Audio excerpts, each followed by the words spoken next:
be here and see all you folks here.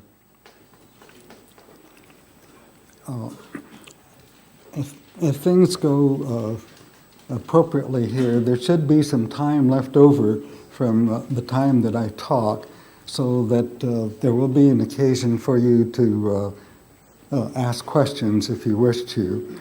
So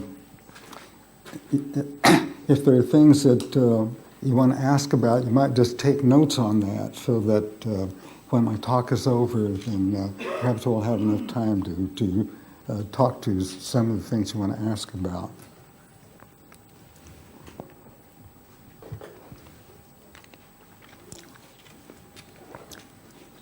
My talk is about the future of human consciousness. Consciousness is undoubtedly the most valuable attribute of all of humanity's possessions. From the beginning of human presence, consciousness has continued to rise in depth, comprehension, intelligence, skills, and creativity. Looking at our world today, we cannot help but be enormously awed by the developments that have been made through the centuries. But for all of our growth in consciousness and incredible developments, humanity, for the most part, has a very long way to go to experience the higher levels of consciousness that await us. Let us briefly assess where humanity stands in their development, and then examine to the best of our ability what may be waiting for us with expanded consciousness. First, in looking at what has been accomplished over the centuries, we cannot help but be awed at the astounding progress that has been made. A short list includes many who live in luxury and beautiful homes. Plentiful food is available in a variety of forms. Transportation abounds, from bicycles to automobiles to airplanes. Beautiful parks appear in a variety of cities. Entertainment abounds. Magnificent buildings house a variety of endeavors. Education is available in a vast diversity of choices. On the other hand, there is great pain and suffering throughout the world. There are committed believers who feel that their God is the only God, which means that it's perfectly all right to kill those who hold a different belief. Large numbers of humans live in poverty and have no means of financial support. Many suffer from diseases and starvation. Education is beyond the reach of huge numbers of people. While there are organizations committed to help those in dire straits, there still remains large numbers of people beyond the reach of such helpers. These persons have very little access to greater understanding, development of wisdom, or reaching the bliss of realized beings. In fact, for the most part, they probably do not even know that higher levels of consciousness exist. Fortunately, there have been wise ones throughout the centuries who were moved to study life situations and find ways to overcome suffering. The Buddha is an outstanding example. Quoting from my Tibetan Buddhist teacher, Alan Wallace, author of the book Boundless Heart, the Buddha found from his own experiences that certain fundamental afflictions of the mind are the source of the distress we experience. The most fundamental of these afflictions is delusions.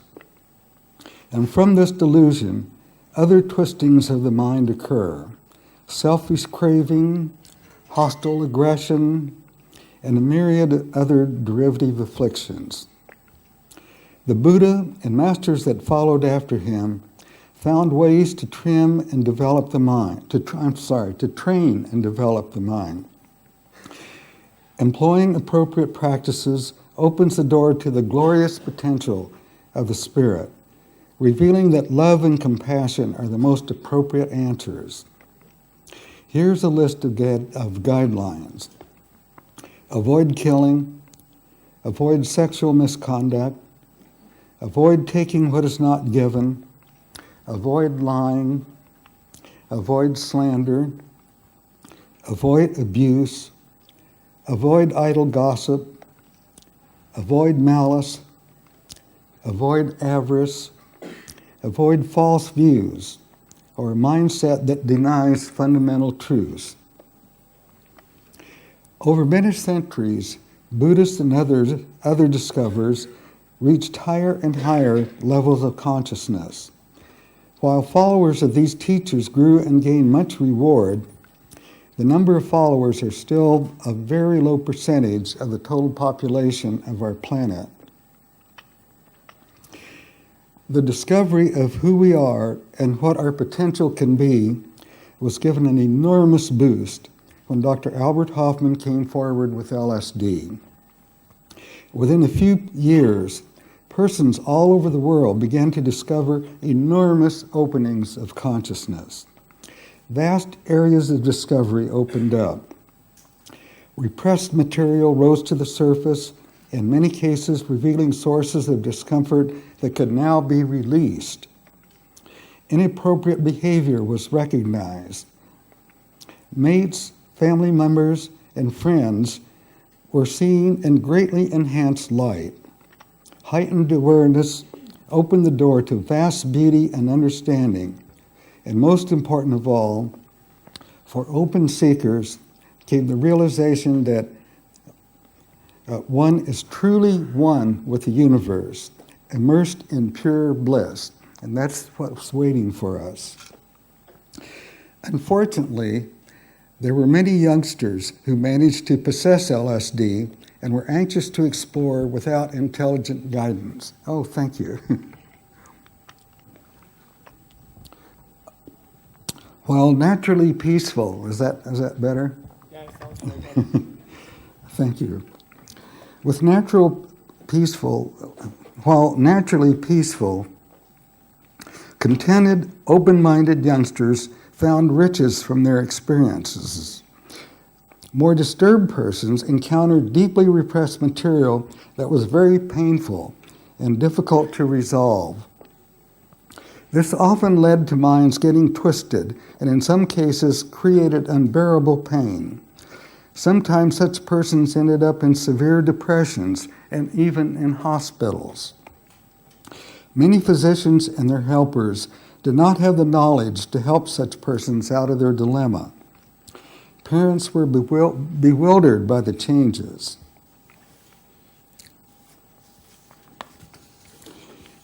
In America,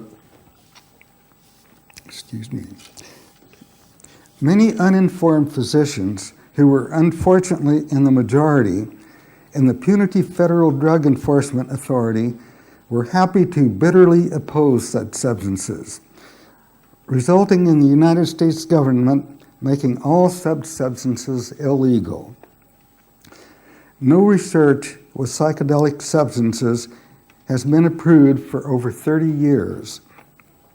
Finally, starting within the last 3 years, several research projects employing psilocybin and MDMA have been authorized by our Food and Drug Administration, with the possibility of research with LSD in the near future. Results are encouraging, and it's most likely that only a matter of time before these valuable substances can be put into use. What is it like to enter the dimensions of higher consciousness? Dr. Hofmann has presented a great deal of information from his own personal experiences in books he has written. In my own experience, I've been unusually blessed to have the privilege of entering dimensions never previously imagined.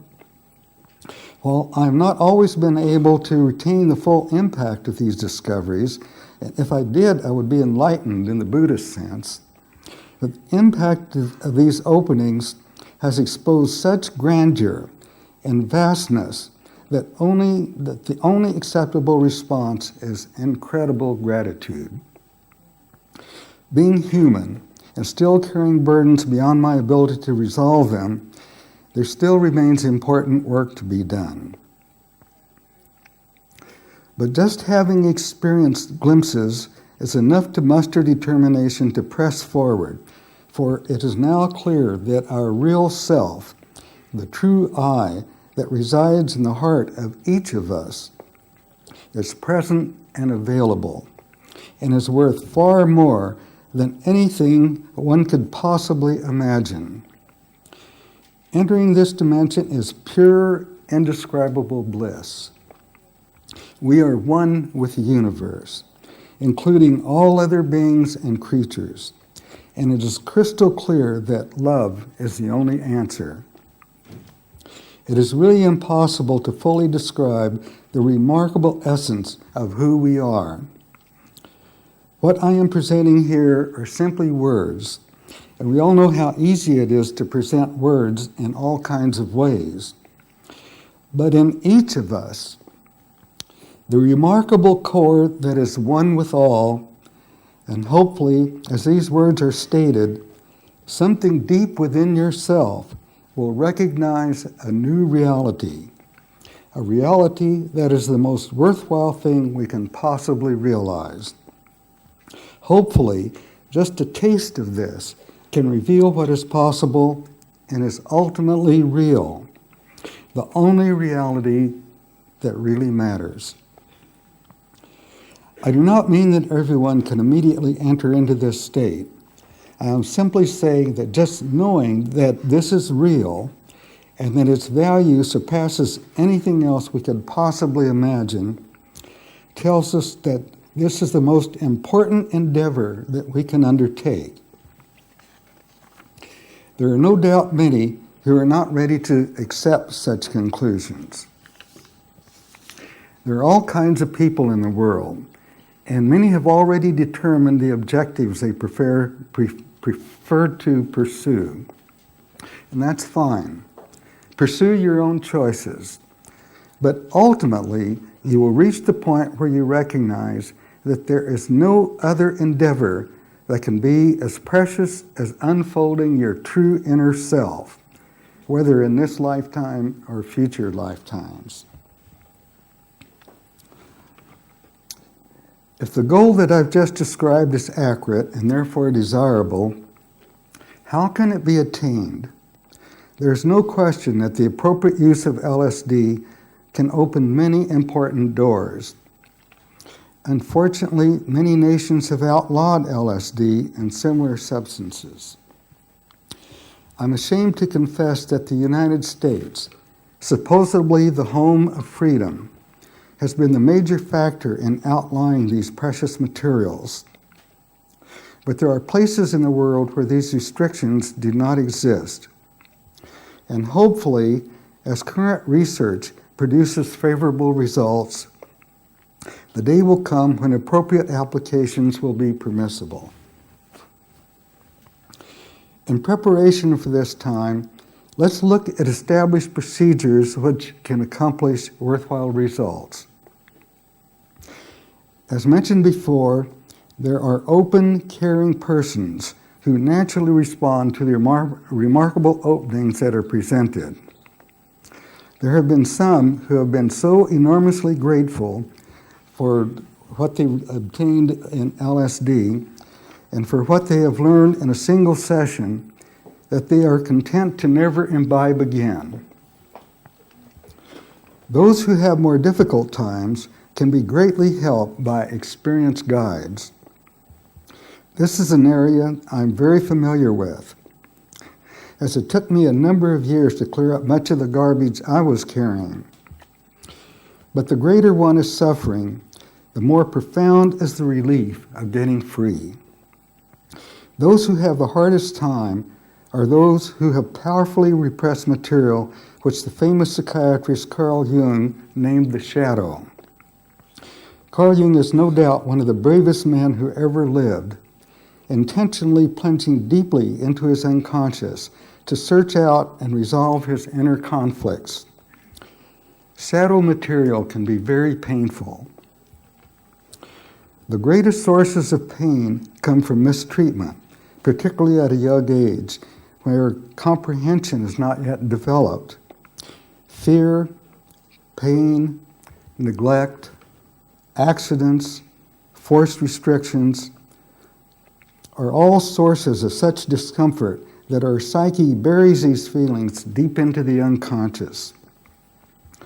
A good psychedelic experience can open us to these restricted levels and permit discharging these uncomfortable feelings.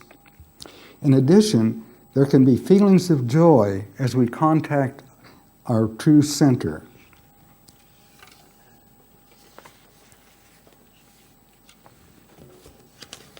There can also be an enormous relief of energy and well-being, as it takes a lot of energy to hold down the miserable unconscious feelings.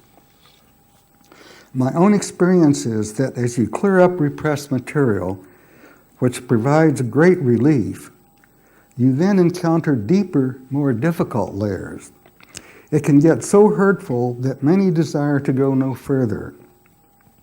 On the other hand, complete freedom is won only by penetrating completely to the root of the discomfort. Fortunately, there are three powerful aids that can help gain resolution. The first is, as you sink deeper and deeper into your inner self, you are encountering your true being. The joy this provides makes it easier to confront the painful material. Another help is suggested by Leo Zeff, one of the world's outstanding psychedelic therapists, interviewed in my book, The Secret Chief Revealed.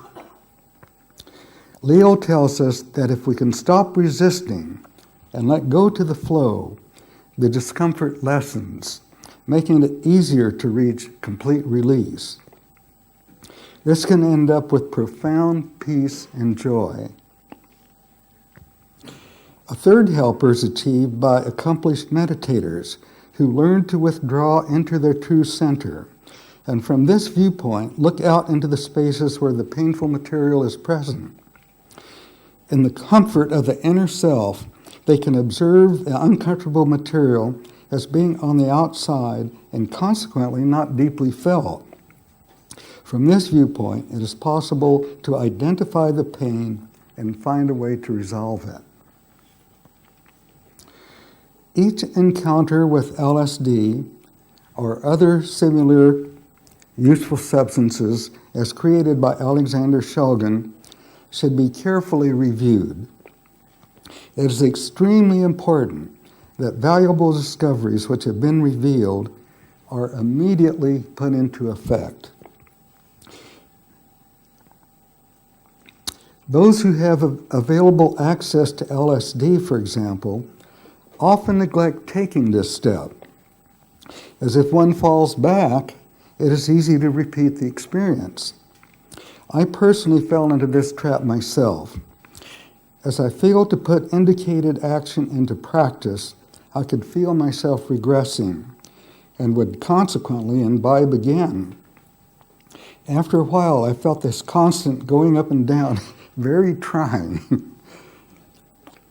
It then became crystal clear that I was not using these valuable substances properly. It is essential to put into action what we have learned. Otherwise, our inner self can get discouraged and depression can follow. An excellent way to ensure that we take full advantage of what we learn is to develop a good meditation practice.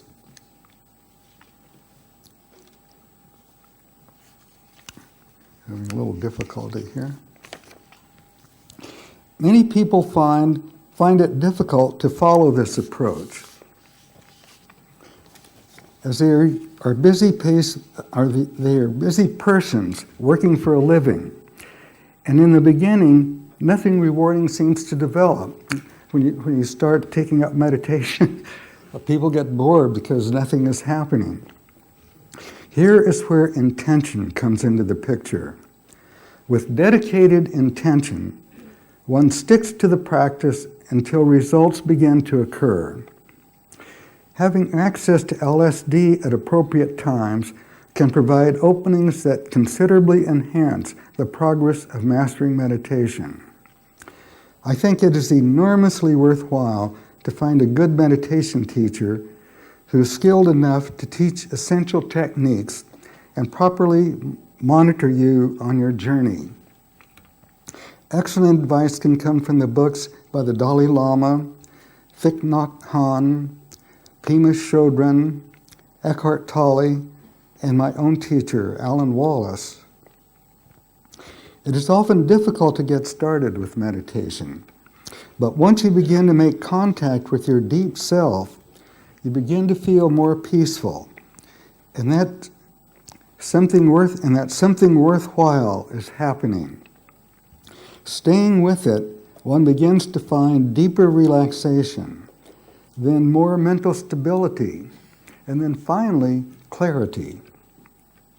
As you increase your ability to hold your mind still, the door to the unconscious becomes more open, and repressed material can surface, providing wonderful release. You then generate more energy, as it takes energy to hold down repressions. If you earnestly pursue such a practice, you will find yourself developing calmness, which can progress to peace, then euphoria, and in due time, even ecstasy.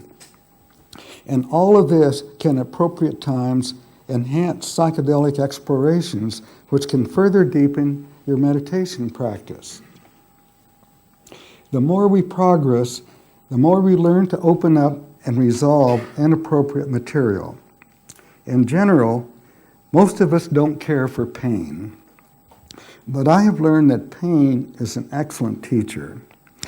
I'll admit that this requires real intention, but one learns that the relief, freedom, and greater awareness makes one grateful for mustering the will which brings such great relief. So I consider it very worthwhile to learn to sit with one's pain and stay with it until the source arises to consciousness, which is a great revelation. Then it can be dealt with. Once you know what it is and where it came from, then it's easy to deal with it. This technique is well described in chapter 6 in Eckhart Tolle's book, The Power of Now. It's well worth reading. One morning, a couple of years ago, I was sitting on the sofa, letting my mind rest in its natural state, when I became aware of a great discomfort in my abdomen. In the past, I would have tried to draw away from this feeling, but now I knew to put my intention directly on it and hold my full attention there. All of a sudden, a sequence of events began to flow through me. The result was a much greater understanding of how things work.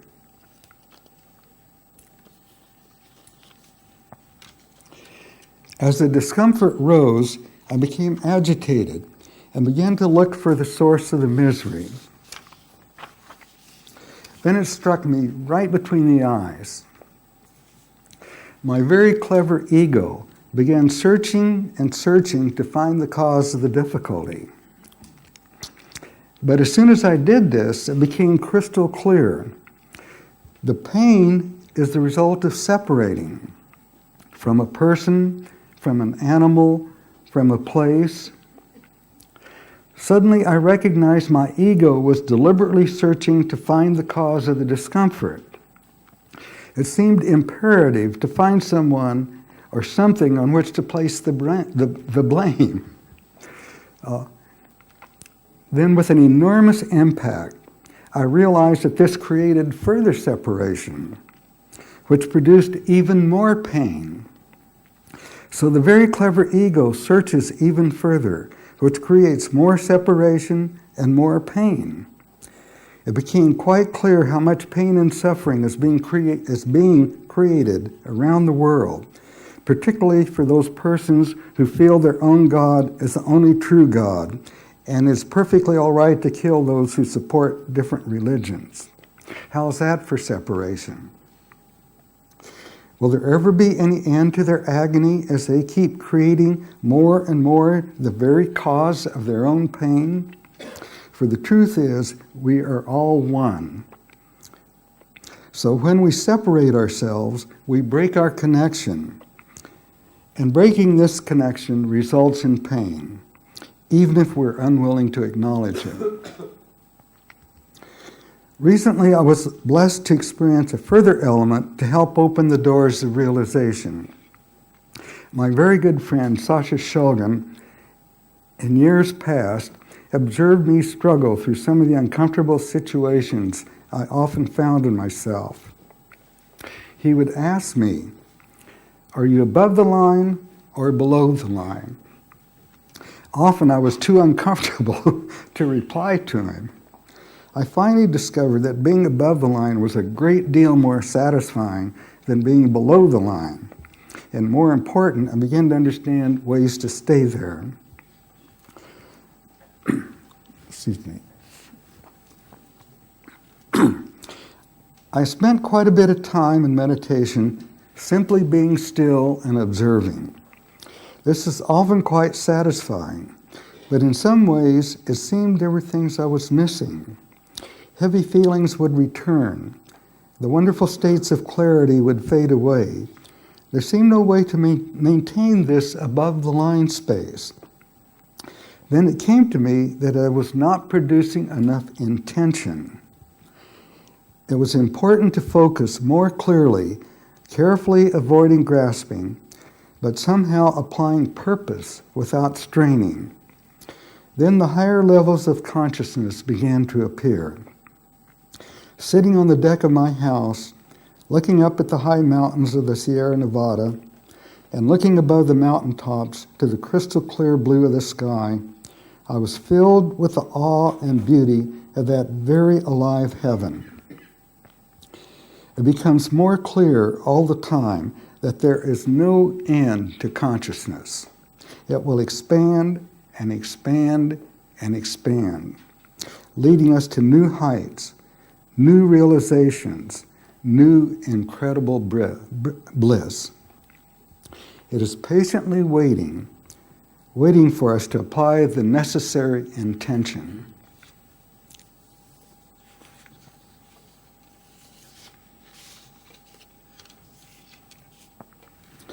Since 1965, I've learned that psychedelic substances were the most powerful learning tools available to mankind. Complex, powerful, they're easily misused and abused. Yet for the sincere seeker, armed with honesty, courage, and an unquenchable thirst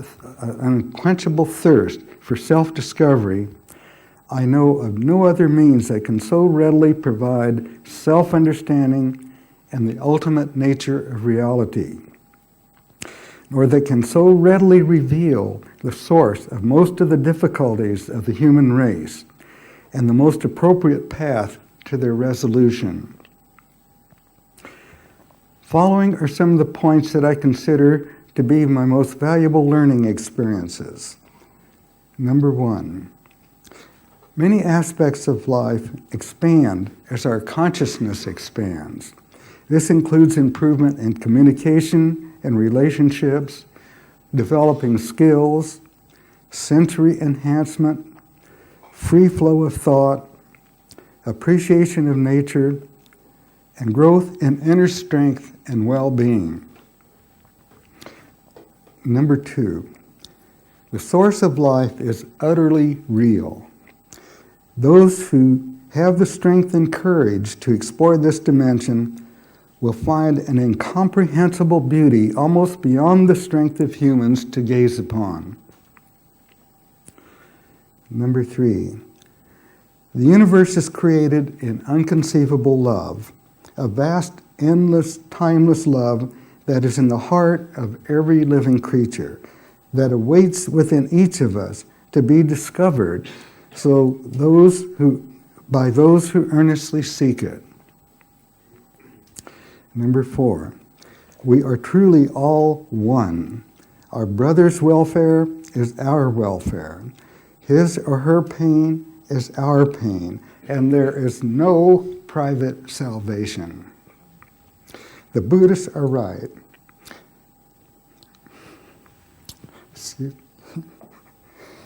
There is no way to advance spiritually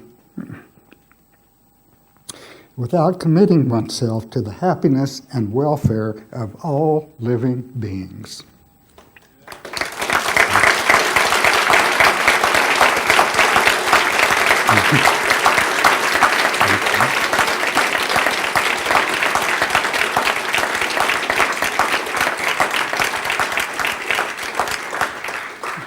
Thank you very much. Intentionality is the bottom line. We act, create, accomplish, and love according with the depth of our intention. Number 6, the most glorious experience can fade away unless we take full responsibility for bringing it into realization in our lives.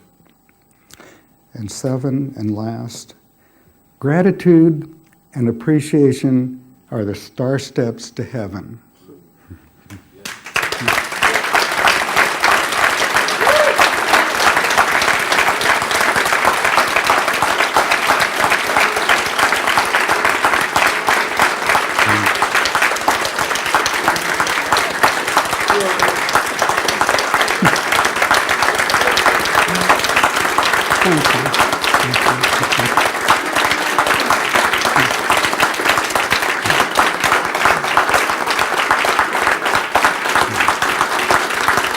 God bless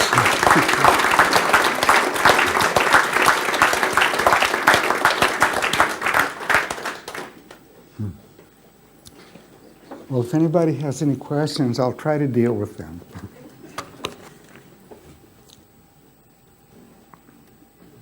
Yes. I really enjoyed reading your book.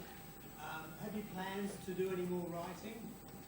Could you please repeat the question? I really enjoyed reading your book. He reports that he enjoyed reading my book, and he wants to know if, what was the rest? If you had intentions of writing. If I had intentions of writing. Well, I'm 85 years old, and I think it's time to retire.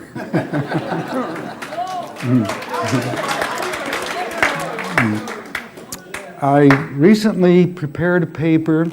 The first paper that I submitted to the Journal of Humanistic Psychology was accepted. And then I wrote another paper which I thought would carry things further, but they didn't accept it. But it's available on the website, hoffman.org, so it can be read there.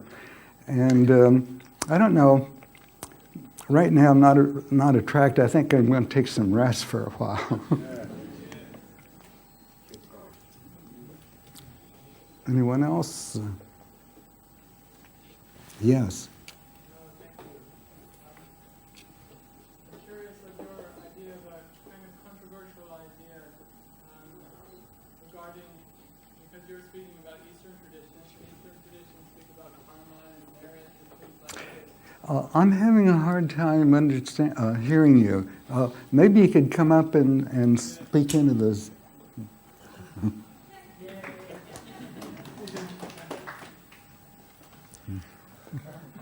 Wonderful. Oh my. So Go ahead. Oh yeah. Okay. So the question is, as you're bringing in these Eastern ideas of karma and merit, and in these systems, it would say that any experience, or opportunity that we have is the result of a previous accumulation of some sort of a positive action or a enlightened intention. That as we have the opportunity to take a special tool for opening, that this is, if we do that, that's in a sense cashing in some chips. And I'm wondering if you have any thoughts on this, because like whether using these tools at this moment in collective evolution is something we're doing to kind of give ourselves a boost from our own collective merit. Well, Do you follow what I'm saying? I'm not strictly clear on it, but you mentioned some things there that I don't think that I agree with, because we all have. Most people have difficulties in their life. Some of them have serious difficulties.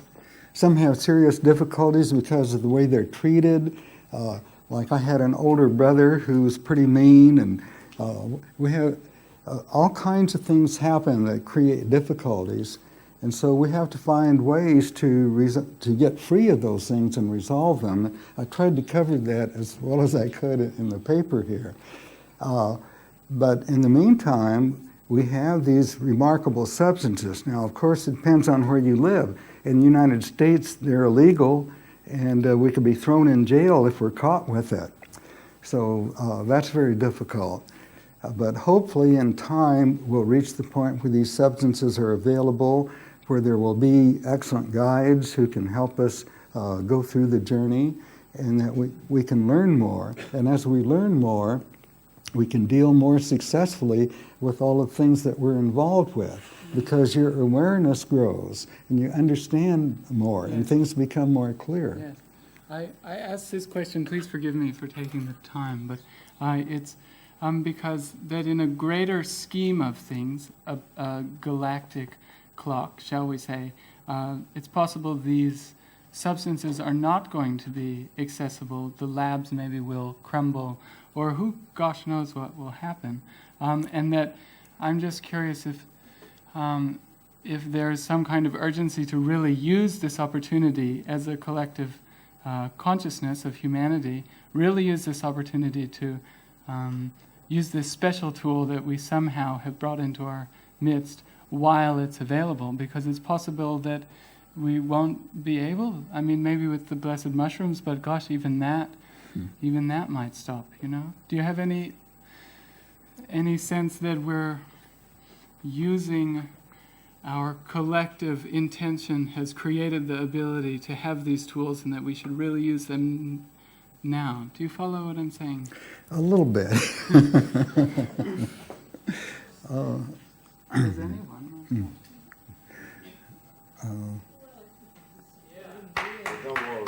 Okay, thank you. That's all I need to know. There are some favorable things going on. For example, in the last 3 years, the FDA has approved 3 different projects involving psychedelic substances. There's a few more that are going to be coming up. Another thing, Rick Doblin is doing such a remarkable job. He's going to Europe and to Jerusalem, and places like this. They're getting interested. It's going to spread around the world. If some of these other nations make progress, then America will be forced to either exist in ignorance or else succumb and realize that these are important and proceed with them. It may take a while, I'd say maybe 5, maybe 10 years, but it's progressing, and I think we're going to reach those levels.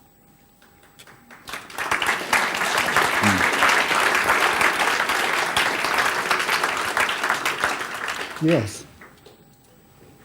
I read in John Markoff's book What the Dormouse Said about how your influence in spreading psychedelics into Silicon Valley led in some ways to the personal computer revolution. Well, that's a little bit twisted, but I can clarify it. Can you repeat the question? Oh, yes. How many of you know the book What the Dormouse Said? Yeah. Well, there are a few of you. It's a very interesting book, and he gave me a lot of credit for bringing the spiritual aspects into it. And see, we have this. Sometimes I get trouble getting the words up that I want. We had a clinic in Menlo Park, and it was very close to the Stanford Research Stanford Research Institute. And a lot of excellent work was going on there, and computers and so on. And a number of the people there came through our program, and which opened their minds considerably. And Markov, fortunately, gave me some credit for helping those people, which helped them advance more rapidly. So he gave me credit for introducing the spiritual aspect to it. So I'm grateful for that. Yes. Guy just then said, he's concerned that we're running out of time with these substances, or that it's worth to be aware that there might be a finite time in which we can use psychoactive substances. Do you think that, if we learn to evolve without them, then they'll have done their purpose? What was the last thing you said? If we learn to evolve without psychoactive substances, then they'll have done their purpose. But my question really is, isn't it a bit of a shame that as human beings we haven't been able to take this step up the evolutionary ladder without without these kind of assistance of something else? I'm just curious to know what you think of that. Do you think we could have done it without it? Well. Because it's like this, man. Since the day I set foot in this symposium, I felt like I was on fucking 400 micrograms of acid, totally connected, and I didn't even took a single drug, so it's possible. It's possible to reach something higher without the drugs. And, yeah. I did smoke a lot of marijuana though.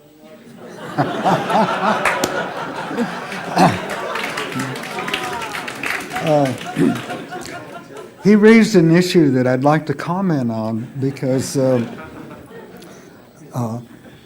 wonder of people getting together is remarkable. I have a good friend, she's back there somewhere, who not too long ago started a meditation group. A lot of the people that came had no previous experience at all. And my wife and I agreed to join, and we got in there, and I was amazed at the energy level. To hear this group getting together, this energy flows through all of you. So it's true that we can do a lot without psychedelics. It's like tuning in on a radio, like a electromagnetic airwave. If you can tune yourself in it, then you're good, and you're on the right waves. And if you notice when you're on the right waves, because then there's this whole bliss and joy and ecstasy thing going on inside what you thought.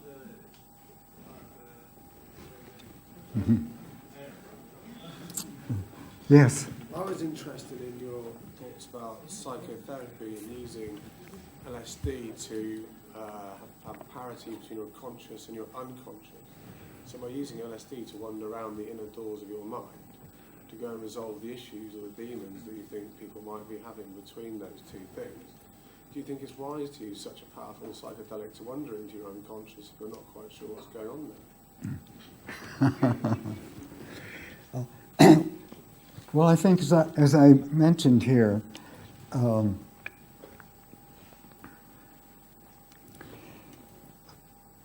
as you open up under LSD or similar substances, you're reaching deeper into your inner self, and that inner self is one with the whole universe. And if you could ever break through to that, all your worries would be over. But there is that. And you may be experiencing a difficult time. You may be opening doors of repressed material that's painful.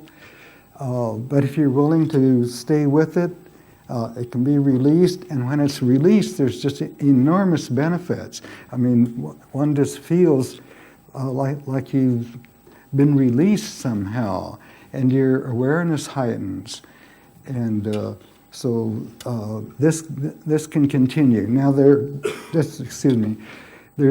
are cases where maybe there's somebody who is a real hardhead, and they really have a lot of tough material there, and you might work with them and maybe not get very far. But then you can come back again, and each time there may be a little more breakthrough, and then finally it opens enough that after a while, then you begin to get really very worthwhile breakthroughs. And actually, if you go to the MAPS website, posted on that website is a document by Blewett and Trellos. These two gentlemen did excellent work with LSD in Canada and did a marvelous job of helping people in difficulty. And they thoroughly describe various stages, when it can be good, what the kind of preparation that's required, and so on. So I highly recommend reading that. The name of the gentleman. How's that? The name of the gentleman. Who wrote the study on the map? What I just, you mean Duncan Blewett? Didn't I mention his name? Duncan Blewett and Nikki Trellos. They were a combination. Trellis is a physician and Blewett is a psychologist, but they worked very successfully with people with LSD. Yes. You spoke about the importance of intention in meditation. Yes. And one universal intention for meditation practice seems to be to transcend the compulsion to think. Say again. One common No, just about the compulsions. I didn't quite get that. to transcend the compulsion to think. Oh. I was wondering if you could comment on how the use of psychedelics could be a tool for that ultimate goal. How psychedelics to be an aid in helping the way you think. Is that an adequate? To stop thinking, to stop the To stop the mind wandering around. Right. Yeah. Of course, that's one of the main things in meditation. If you follow the procedures, that for most of them, it's a way of settling the mind, and as you settle the mind, then these you learn how to not be disturbed by these other things.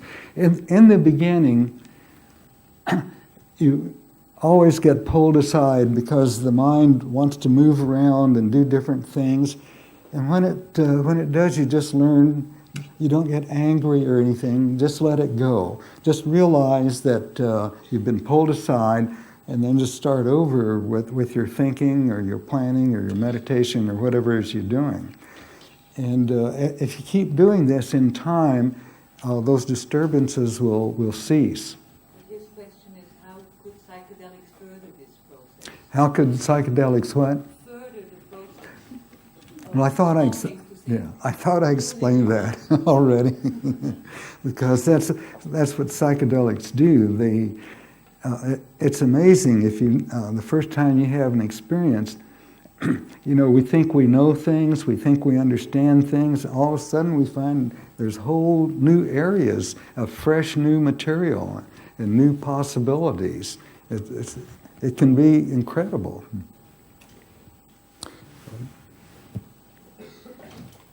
Evil thoughts travel quite freely through brains, though evidently not in all. Have you worked with people with very evil thoughts, and have you found that they could loosen or ease, or did you have cases that even stay that way? He's asking about people with evil thoughts.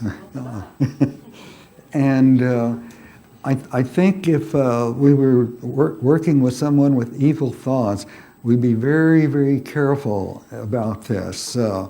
Because if he really insists in holding them, there's not much you can do. But hopefully, if you get acquainted and begin to talk, you have to, there's no point in doing anything unless he really wants to get better and be in a better space and be willing to give up evil thoughts. If he's not willing to do that, I wouldn't touch him with LSD at all. Yes. Oh, well, I got, yeah. Just, I'm reminded of, I want to get your thoughts on at a Mind States conference, Lorenzo Haggerty, surprised he's not here, but he does the Matrix Masters. Great friend. What'd you say? It's a great friend of mine. Yes. So he brought out this concept of Homo divinis, that we are in the process of, we have two species here on the planet, and so in this future of consciousness, I identify as Homo divinis as opposed to Homo sapien, the sentient ape, one that is searching for the divine. And I was just wondering your comments on what your comments are on, in this future of consciousness, of now that really LSD, but all of the plant medicines have seeded this evolutionary, Terence McKenna talked about it, way back with the psilocybin back then, but now that LSD and a little bit more focused work that we're doing with the psychotherapy, if that is bringing about this evolution of a new species, and it's just a matter of time that our species, whatever, will be at the forefront instead of the sentient apes. Thank you. One thing that occurs to me listening to you is, it's not absolutely essential that you use LSD or similar substances. There are other avenues. There are people who teach meditation, and there are some wonderful teachers, and you can gain a lot from some of those.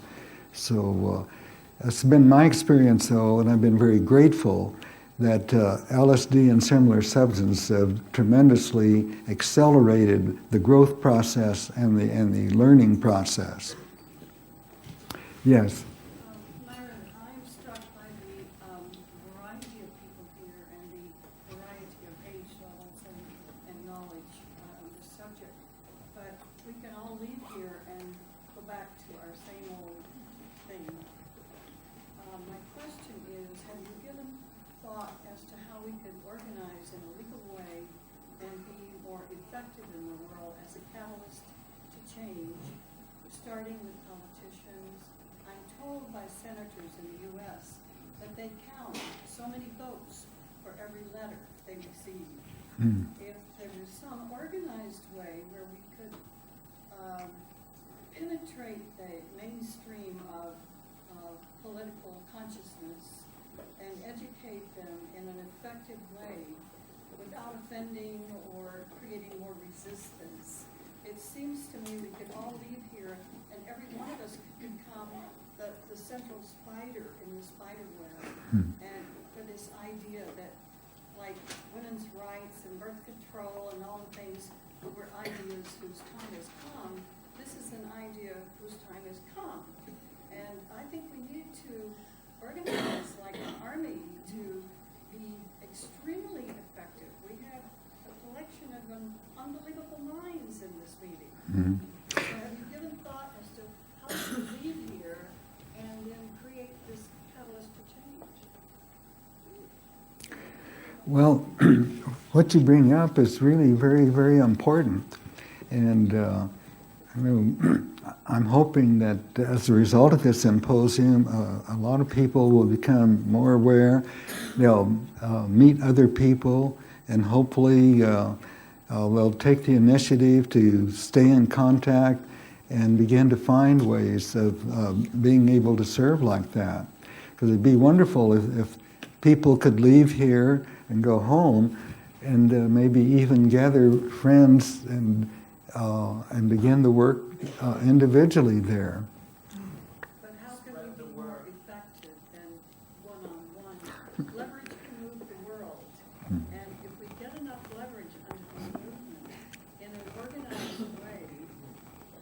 think we could be more effective, and it could all happen faster. Go home and do it.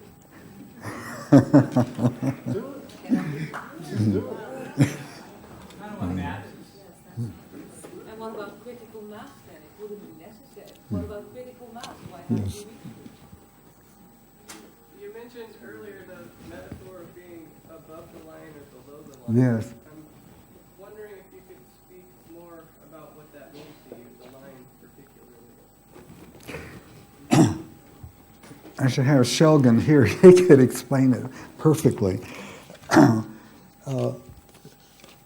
Being below the line sort of means that you are down into the difficult material, the uncomfortable material, and you sort of get stuck there, and you try to work your way out, and maybe it's taking a long time, and maybe you haven't been able to break through. But if you do break through, you get up in this other level, well, all of a sudden you begin to feel joy, you begin to feel love, and you look out at the world and it's extraordinarily beautiful. Just looking at nature after taking LSD is just a wonderful experience. Everything is so beautiful and open and warm. So that's above the line when you're up there.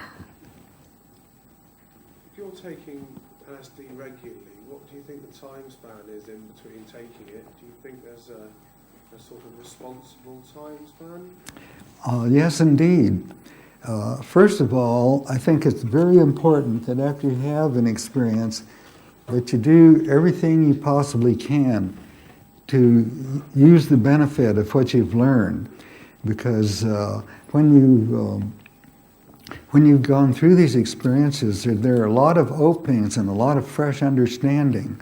And it's as I mentioned here already, it's crucial that you put that into effect, that you recognize it and make use of it.